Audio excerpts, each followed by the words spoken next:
Welcome to the Writer Reads Mack and Me, an Odyssey. Book 2, Mack and Me, Blaedergil's host. Chapter 20, Contractual Negotiations. Time blurred into a pattern of sleeping and waking.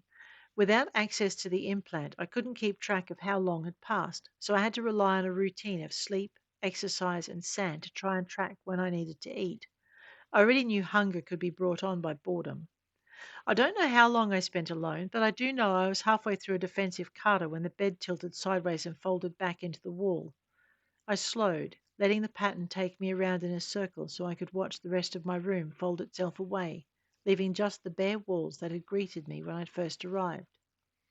By the time the last panel had closed, I was standing with my back to the panels I knew contained equipment. I waited, not entirely surprised when the wall nearest the control panel proved to be a door. Sandoval stood centered in the doorway, his eyes taking in the defensive stance I'd settled into, his lips twitching in amusement. "I didn't come to fight," he said. "Mack is waiting." He turned away, and I walked cautiously to the door, hesitating when I reached it. I didn't hesitate for long, because Tens reached in and grabbed me by the bicep, hauling me into the corridor beside him. "Let's not keep him waiting," he murmured, and I felt my implant go live. Tens caught my expression as I looked back at the room. "They're shielded," he said. "Mine didn't work either." If Sandoval found that entertaining, he didn't show it, so we followed him, ending up in the same room as we'd seen when he first contacted us. Max stood when he saw us, but Sandoval waved him to return to his seat, and the two men stationed behind him reached forward. Mac glared at Sandoval and evaded the hands of the men trying to restrain him. "Cutter," he said, and then, as his gaze travelled to Tens, "Tens." There was great relief in the greeting, but he was seized as he made to move toward us, and when Ten and I went to close the distance, we each felt a hand take hold of us, and the muzzle of a blazer pressed hard into our sides. "So," I managed, "this is not a friendly meeting, then?" Sandoval looked back, scowling at his men, but not ordering them to stand down. "These are negotiations," he said. "Friendship has nothing to do with it." "Well, all righty then." I stayed frozen, watching as Mac did the same. He had a blazer tucked hard against each kidney. As far as I could see, he wasn't going anywhere. "I'd like a coffee," Ten said, lifting his chin toward the table. "That is protocol, is it not? A coffee while we discuss terms?" Sandoval turned his head, taking in Tenz's face, before he nodded, and I looked toward the door on the opposite side of the room, where two more troopers stood. "Make it so," he said, and waved Tenz and I toward the seats around the table. At his gesture, I was released, and the pressure in my side vanished. Mac was released at the same time I was, one of the troops giving his shoulder a pat as he stepped away. He glared at her, but returned to his seat as we joined him. Sandoval waited until we were all seated before he moved to join us. "As you can see," he said, addressing Mac as he approached, "they are unharmed." "I can see," Mac said. "What about the rest of my people?" "People," I noted, "not crew." I saw Sandoval register the choice of phrase and wondered what he made of it. "I see," he said. "Your people are fine." He turned a disapproving gaze on me. "Including the two you had off the grid." I tensed, wondering what had happened when he'd found Delight and Pritchard. "On the whole, I thought it best we leave them where they were. But that means," he said, turning to Tens, "that you lied." I opened my mouth to say that if he had lied, so had I, but Sandoval was ahead of me, because he turned back. "And you helped him." Now it was Mac's turn to shift uncomfortably, but the number of weapons that had been raised to cover us made moving a very unwise choice, and we'd all grown tired of being injured with nothing gained.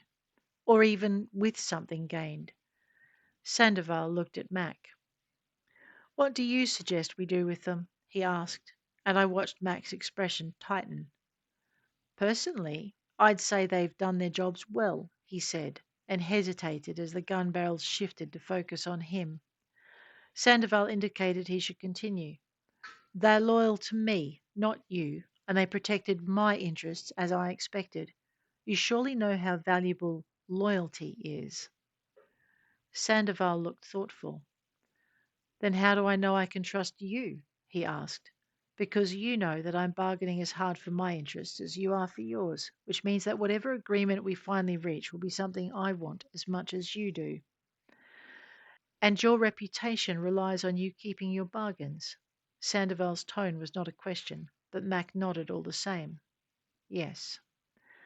So your people will not gainsay it? No, Mac said, and his voice said he had complete faith that neither Tens nor I would cross him. Given my history of doing exactly that, I wondered where this faith had come from. You have never broken a contract, he said, and I understood. I might defy him at every turn, but he was right. I had honoured every contract I had made with him, and I would honour this one as well. The only contract I had issues with was the one Odyssey had forced me into. I had not agreed to it, and I refused to honour it, out of principle. I see. And Sandoval's intrusion into our implants made us all remember that he'd hacked them some time back. In that case, let's negotiate. His voice pulled us from our implants in time to register the scent of the coffee Tens had requested. Sandoval spared him a look. You have studied something of our customs, he said. We do negotiate over coffee, and we seal our deals with brandied Equinox. Tens paused, having taken his first sip of coffee. I watched as he swallowed it, and his face paled. Equinox. Is that safe? Around the room, the hardened faces of Sandoval's bodyguards broke into smiles of brief amusement. Sandoval's expression echoed theirs, and his smile faded just as fast. We have much to decide, he said, and I settled in for several long hours of discussion. Delight and Pritchard came up and were just as quickly discarded. As much as Sandoval wanted to see Delight dead and Pritchard serving hard time for his part in the kidnapping of their child, Mack pointed out that the child had not been harmed and that he had rescued both the child and Sandoval and his bride. For which I should charge you for protection, he said. Or I could let you keep your Odyssey agent and her sidekick and we could call it even, Sandoval suggested, and Mack had reluctantly agreed. He was happy with that, however, no matter what he'd lost in fees. Sandoval's goodwill was more than worth it.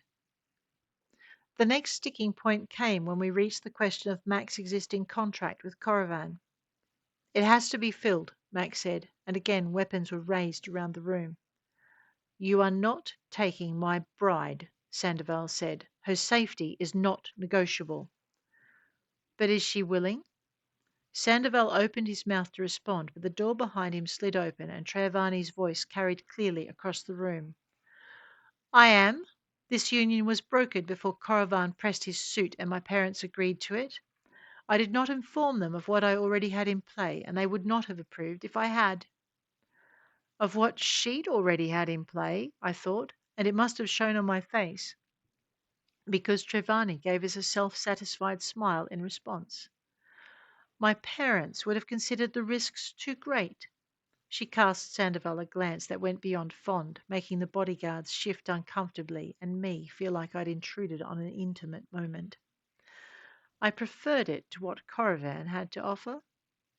Her face twisted in dislike, and Mac frowned.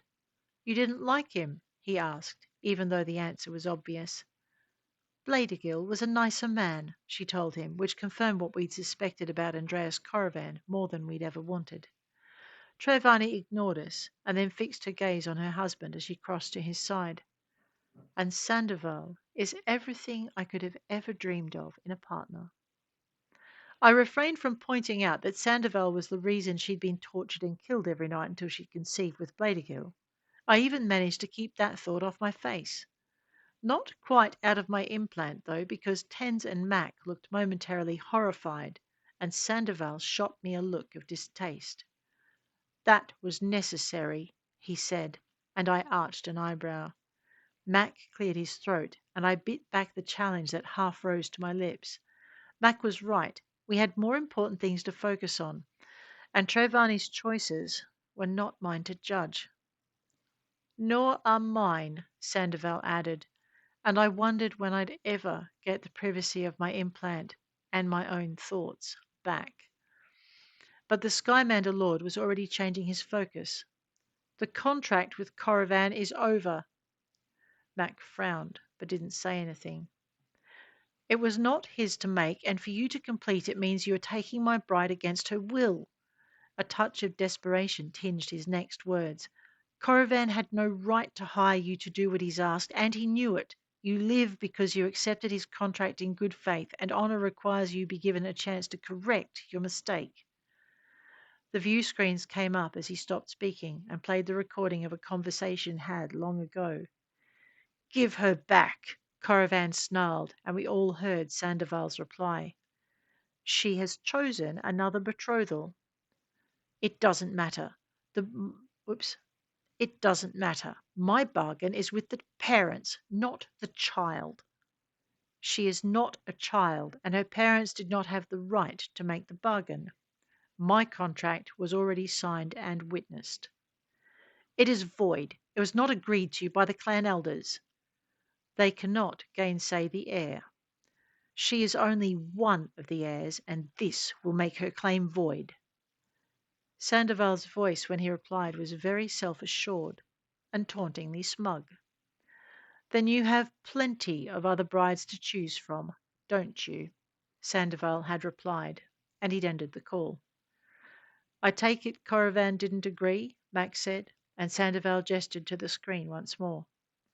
The Hazurna elders ratified the contract between us and have approved the wedding, something Andreas Corovan would have been aware of when he hired you. Documents supporting his claim flashed up on the screen, and Mack rested his forehead in his hand. Sandoval watched as Mack wiped his hand down over his eyes and pinched the bridge of his nose, keeping his eyes closed as he took a breath. He stayed silent as Mack lifted his head. Can I have a copy of those? He asked. I'll need them to confront Corovan and to keep Odyssey on side. Done, Sandoval said, and the room relaxed. Trayvani settled herself on a chair beside her lord and curled her hand through his arm. Now that that's settled, Sandoval continued with a fond glance at his bride, I'd like you to retrieve Malari from Andreas Corovan's possession and the cure for whatever disease she is currently carrying. That particular contract was not sanctioned by the Hazurna elders, nor agreed to by the girl. Mack frowned. Then how? It was Trayvani who answered. There are rivalries inside every house. Andreas made some rather rash promises to Malari's main rival and was, unfortunately, believed. She raised a hand as Mack opened his mouth to protest, continuing as he subsided. We don't need you to deal with the girl who put my sister in jeopardy. We just need you to get my sister out of Corovan's hands before he can marry her and consummate the wedding. My people will deal with the other side of the problem. She smiled, and it was not a very nice smile. Let's just say that another alliance is about to be made, and that the bride might not be so pleased with her future partner. And that, my dear Mack, is none of your business. The look on her face made my stomach do an uneasy flip, and I was glad such vengeful glee was not aimed at me. I took note to stay out of the future Lady Skymander's bad books. The Lord Skymander, in the meantime, smiled softly as he stroked a gentle hand over his lady's hair. My lady adores her little sister, he said when he caught me staring. Malari will join us if she survives Blaedergil's successor. Blaedergil's what? I looked toward Mack, but he studiously avoided my gaze, as did Tens. Do not judge what you do not understand, Skymander snapped. It is essential if our world is to survive. I swallowed a retort that would have suggested it might be better if a world that required such practices did not survive. Keeping my mouth firmly shut, I listened as Mack brought the discussion back to what Skymander needed. Last we saw Malari, she was still inside a stasis pod, he said. We don't know if she's infectious or what she might have. Trust me, Trayvani told him. She's infectious. You'll need to take precautions. I'll also have the caravan compound quarantined, Mac said. Not until you're out of there with my sister, Travani ordered, or you won't be leaving otherwise. This is not the first dealing the clans have had with a plague master from Magnus 19. Quarantine is very. She exchanged a look with Sandoval. Thorough. What disturbed me most about that was that she'd said a plague master, as in one of many, as in there were more. I'd been happy thinking Blaedergil had been the only one.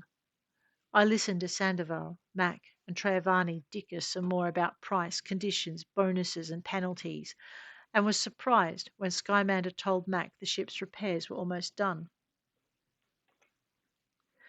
I didn't order any, Mack said.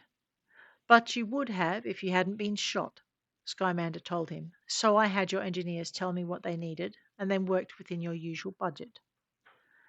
My usual Mac shot tens a frustrated glare, but Skymander was quick to offer an explanation. Your people did a good job of locking your ship's systems down, he said, but they had limited time and weren't on hand to counter any incursions. And my people are just as good. Tens glared at him as though questioning that last statement, but Matt gave him a look that said he'd better keep his mouth shut. So Tens said nothing. Sandoval looked amused, but returned to the matter of repairs. You needed to fix the drives and repair the hull after the damage they took from whatever you did to get here by the route you did, and then from the damage you took from the fighters. We'd taken damage from the fighters? Well, that was news to me. I guess Tens had meant it when he said Case couldn't keep dodging forever. I think I'd been in the tank for that. Funny how he'd avoided mentioning the damage we'd taken from the battleship. That I knew about. I'd been awake for that. Send me the repair bill and the docking fees, Max said, and again he sounded tired. I'll cover them. But Sandoval shook his head. No, I'll be taking them out of your fees for retrieving Malari. I'd prefer, Mac began, but the look on Sandoval's face said it would be pointless for him to continue. Max sighed. Fine. Send me a copy of the final bill. There was a moment's stillness, and then Max spoke. Thank you. I heard undertones in those two simple words that I didn't understand, and I wondered what Skymander had done to earn them. The best news was that Mac didn't seem angry, either about what had been done or about the cost, so I figured that everything met with his approval, however grudging that might be. If that is all, Max said, but Skymander shook his head. You'll be contacted by the clans, both Hazurna and Korriban, he said. I want you to supervise the negotiations between us. You want me to represent your interests? Sandoval shook his head. No, I want you to guide the discussion, ensure we all have our say, clarify the points we are trying to make when one or the other of us chooses not to understand, and to keep us on track. I notice you have no fee for that in your schedules, so I will pay you the price Odyssey asks for such services, since you are aligned most closely with them. Here. And Matt grew still in a way all people did when they opened files in their heads. I saw his throat move as he swallowed, watched him blink as he processed what he was reading, and, like Tens, I waited. Done, Max said, and the Skymander stood and crossed to a cabinet set into the cruiser's wall. From one shelf, he took a bottle and 5 glasses and set them on a tray. From a second shelf, he took a tablet-sized computer and 2 black and gold-coloured pens, and from the printer, a thick sheaf of paper. He set these beside the glasses and bottle and brought the tray over to where we sat. Time to sign, he said.